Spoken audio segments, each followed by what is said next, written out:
మామ ఈ season September నుంచి డిసెంబర్ ఈ సీజన్లో మనకి కెమికల్ అండ్ ఫర్టిలైజర్ స్టాక్స్లో మనం ర్యాలీ చూడొచ్చు మామ. ఎందుకంటే ఈ టైంలో ఈ సీజన్లో ఫార్మర్స్ వాళ్ళ ప్లాంటింగ్ కానీ లేకపోతే వాళ్ళ క్రాప్స్ని హార్వెస్ట్ చేయడానికి కానీ మనం చేస్తూ ఉంటారు. సో దానికోసం వాళ్ళు ఫర్టిలైజర్స్ ఆర్ కెమికల్స్ యూజ్ చేస్తుంటారు. సో మనము ఒక టాప్ 2 స్టాక్స్ అయితే తీసుకున్నాము. సో రెడీ టు బ్రేక్అవుట్లో ఉన్నాయి మనకి. సో ఫస్ట్ వన్ వచ్చేసి ఫ్యాక్ట్. సో ఈ ఫ్యాక్ట్ చూడండి, ఇది ఒక మంచి ట్రెండ్ లైన్ అయితే ఫామ్ అయింది ఇక్కడ. సో మంచి ట్రెండ్ లైన్ ఫామ్ అయింది ఇక్కడ. ఎప్పుడైతే ఈ 1040 జోన్కి ఎప్పుడైతే ఈ ప్రైస్ క్లోజ్ అవుతుందో సో దాన్ని బ్రేక్ చేస్తే మనం ఎంటర్ కావచ్చు మామ.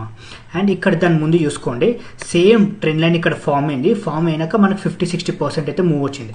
సో ఇక్కడ కూడా మనం ఒక 20-30% క్యాప్చర్ చేసుకున్న వెరీ గుడ్ మామ. అండ్ ఇంకొకటి చాంబల్ ఫర్టిలైజర్స్. దీనికి ముందు ఇక్కడ చూసుకోండి, ఈ ఫ్యాక్ట్ ప్రమోటర్ రోల్ని 90 ఉంది అండ్ దీనికి అప్పులు కూడా చాలా తక్కువ ఉన్నాయి. అండ్ ROE కూడా క్రేజీ ఉన్నాయి. సో ఫండమెంటల్ కూడా గుడ్ స్టాక్ మామ. అండ్ మనం చాంబల్ ఫర్టిలైజర్స్. సో ఈ చాంబల్ ఫర్టిలైజర్స్ కూడా మనకు రీసెంట్గా ఒక 20-30% మూవ్ వచ్చినాక సో ఇక్కడ కన్సాలిడేట్ అవుతూ ఉంది మామ. సో ఎప్పుడైతే ఈ జోన్ 540 జోన్ ప్రైస్ కాడ మనకు క్లోజ్ అవుతుందో సో ఈ విక్స్ ఉంటే క్లోజ్ కానట్టు మామ. సో పైకి వచ్చి బాడీతో క్లోజ్ కావాలి. సో 540 ప్రైస్ కాడ క్లోజ్ అవుతుందో అక్కడ మనం మంచి గుడ్ ర్యాలీ అయితే చూసుకోవచ్చు మామ. మినిమం 20% అయితే ర్యాలీ చూసుకోవచ్చు.